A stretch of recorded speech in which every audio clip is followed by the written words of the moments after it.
Write years later that from the day the Fancher party was slaughtered on the field, there was a vow of silence, and that the person who broke that vow would pay for it with their lives. The problem with trying to tell the story of Mountain Meadows, the sources are all fouled up.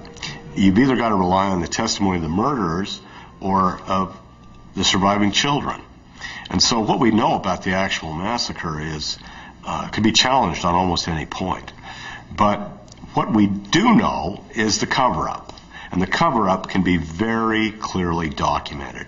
And it is not ambiguous. It is absolutely clear that this event was purposely distorted and misrepresented and hid. Denials from the church began immediately. They sent letters to Mormon authorities outside Utah saying the Paiute Indians had done it, and passed reports to Washington repeating this falsehood. The church's claims were countered within days. In 1858, a report on the front page of the New York Times identified John D. Lee as the instigator of the massacre.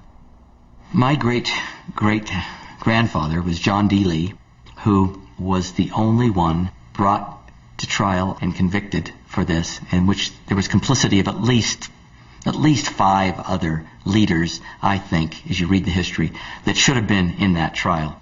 Brigham Young, who was his adopted father, did not support him in the trial.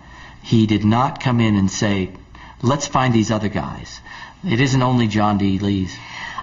I think I became more sympathetic to their plight because of this idea, this Mormon principle of perfect. Men were ordered to appear at Mountain Meadows. So, in a way, they were victims of their own devotion and obedience. And if you can get people to believe that they are doing God's will, you can get them to do anything. One of the most elusive and enduring questions is, who gave the order? Was it local militia leaders, or had it come from the highest authority, from Brigham Young? After having studied this for a decade, and having looked at it in great detail, I'm convinced that this was done explicitly at Brigham Young's orders. Nothing happened in Utah Territory that Brigham Young didn't know about. It was an act of vengeance. It was a political act to demonstrate that the Mormons controlled the overland road, and it was ordered from the very top. The events took place on September 11th, 1857, the day of the massacre.